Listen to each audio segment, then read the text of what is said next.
అందరికీ నమస్కారం అండి.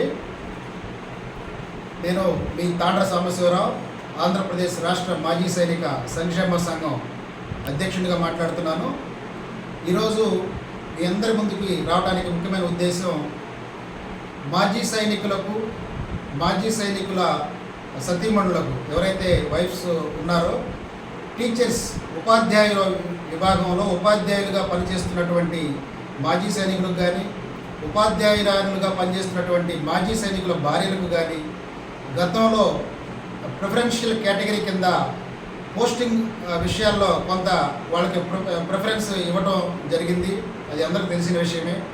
అయితే ఇప్పుడు జరగబోతున్నటువంటి పోస్టింగ్లలో మాజీ సైనికులకు కానీ, సైన్యంలో సేవలు చేస్తున్నటువంటి సైనికుల భార్యలకు కానీ, ఎవరైతే టీచర్స్గా ఉద్యోగం చేస్తున్నారో వారికి పోస్టింగ్ల విషయంలో గతంలో ఇచ్చినటువంటి ప్రిఫరెన్షియల్ కేటగిరీ అనేది తీసేసి సుదూర ప్రాంతాలకి, వారి హోమ్ స్టేషన్ నుంచి దూర ప్రాంతాలకి పోస్టింగ్ ఇస్తున్నట్లు తెలియవస్తుంది.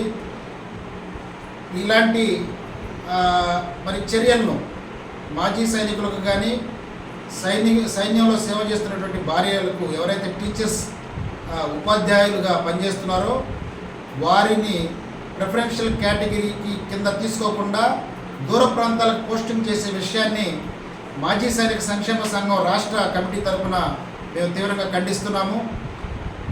ఈ సందర్భంగా గౌరవ ఆంధ్రప్రదేశ్ రాష్ట్ర విద్యాశాఖ మంత్రి వర్యులు శ్రీ నారా లోకేష్ బాబు గారికి, ఉప ముఖ్యమంత్రి వర్యులు శ్రీ పవన్ కళ్యాణ్ గారికి, అదేవిధంగా మాజీ సైనికులకు కార్పొరేషన్ కూడా అనౌన్స్మెంట్ చేసినటువంటి ముఖ్యమంత్రి వర్యులు శ్రీ చంద్రబాబు నాయుడు గారికి కూడా ఆంధ్రప్రదేశ్ రాష్ట్ర మాజీ సైనిక సంక్షేమ సంఘం తరఫున ఒక విజ్ఞప్తి చేస్తున్నామండి.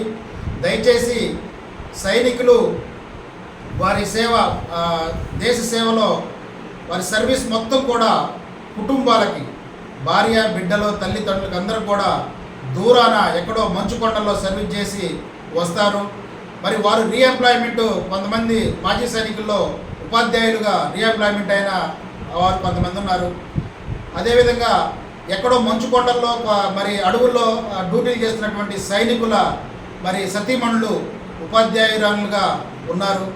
వారు వారి కుటుంబ బాధ్యతలు సక్రమంగా నెరవేర్చుకోవాలంటే ఇక్కడ కుటుంబం చక్కగా ఉంటేనే అక్కడ దేశానికి సేవ చేస్తున్నటువంటి సైనికులు చక్కగా సేవలు అందించగలరు. కాబట్టి దయచేసి మాజీ ఉపాధ్యాయ విభాగంలో ఉన్నటువంటి మాజీ సైనికులకు కానీ, ఉపాధ్యాయురాలుగా ఉన్నటువంటి సైనికుల భార్యలకు కానీ పోస్టింగ్ అనేది ప్రిఫరెన్షియల్ కేటగిరీ కింద తీసుకొని వారికి గతంలో ఏ విధంగానైతే బదిలీల విషయంలో ప్రిఫరెన్స్ ఇచ్చారో అదేవిధంగా పోస్టింగ్లకి సహకరించాలని చెప్పి మేము ఆంధ్రప్రదేశ్ రాష్ట్ర ప్రభుత్వాన్ని కోరుతున్నామండి. మాజీ సైనికులు కానీ, సైనికులు కానీ సుమారుగా 1,50,000 కుటుంబాలు మీ నిర్ణయం కోసం ఎదురు చూస్తున్నట్లు మేము మీకు తెలియజేస్తున్నాము.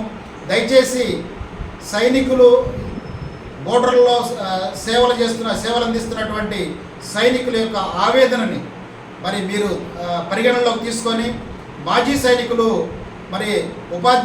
ఉపాధ్యాయులుగా సెలెక్ట్ అయ్యారంటే ఆల్రెడీ వారు 50 సంవత్సరాలకు పైబడి ఉంటారు. కాబట్టి వారి వయసు రీత్యా వారు గతంలో దేశానికి చేసినటువంటి సేవలని దృష్టిలో పెట్టుకొని ప్రిఫరెన్షియల్ కేటగిరీ కింద తీసుకొని వారికి బదిలీలు చేసే విషయంలో మా మాజీ సైనికులకు కానీ, సైనికులకు కానీ సహకరిస్తారని చెప్పి మేము ఆశిస్తున్నాం.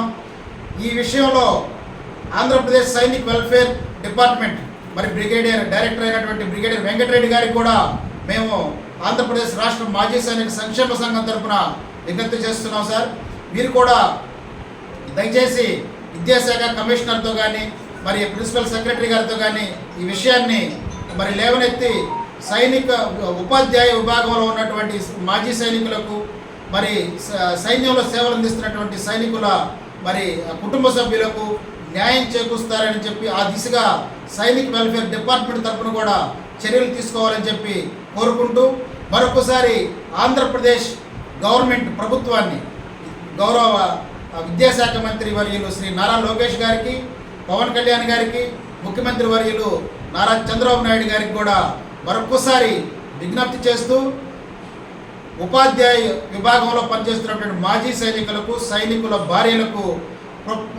ప్రిఫరెన్షియల్ కేటగిరీ కింద బదిలీలు చేసేటప్పుడు కొంచెం గమనించాలని చెప్పి మేము మరొకసారి విజ్ఞప్తి చేస్తున్నాము. Thank you very much.